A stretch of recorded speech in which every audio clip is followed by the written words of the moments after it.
আমরা আজকে মূলত আমরা সাংবাদিক সম্মেলনটা করছি এই কারণে যে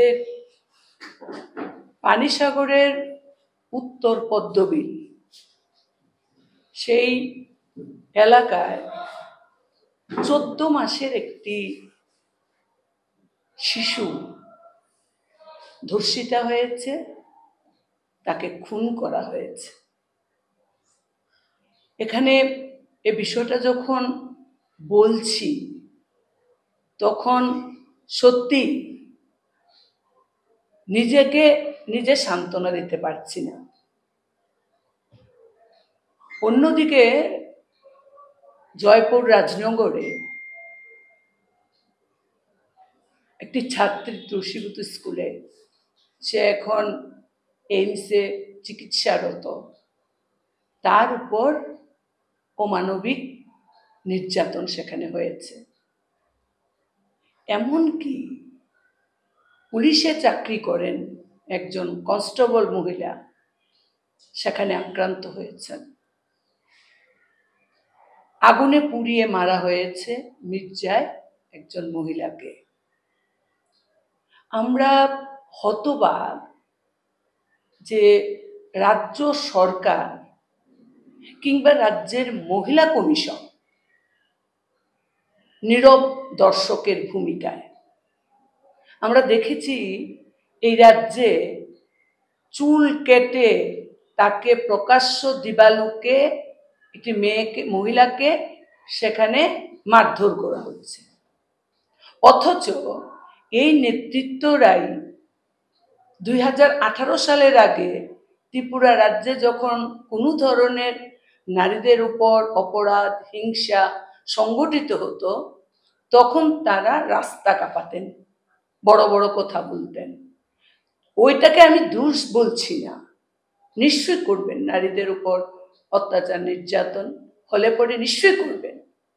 আমাদের সংগঠন আমরা প্রতি সময় 2018-2018 পর প্রতিদিন এই ধরনের অমানবিক মধ্যযুগীয় বর্বরতার বিরুদ্ধে কথা বলবো।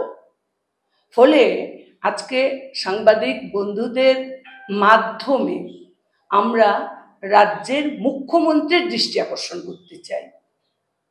মুখ্যমন্ত্রী বলছেন সুশাসন চলছে। এটা কিসের সুশাসন?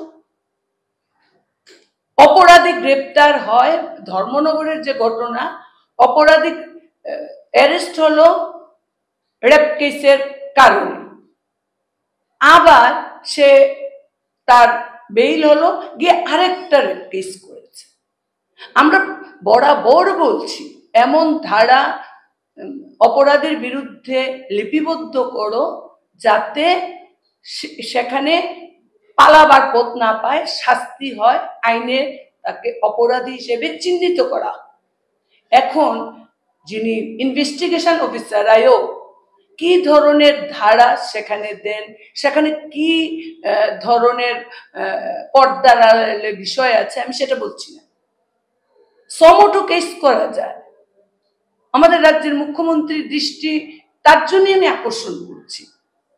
ফলে এই ঘটনার বিরুদ্ধে আমি রাজ্যের মুখ্যমন্ত্রীর যেমন দৃষ্টি আকর্ষণ করব, এই অপরাধীদের গ্রেপ্তার, দৃষ্টান্তমূলক শাস্তি তার যেমন দাবি করব, মহিলা কমিশনের কুম্ভকর্ণের যে ঘুম তা ভাঙার জন্য আপনাদের মাধ্যমে আবেদন করব।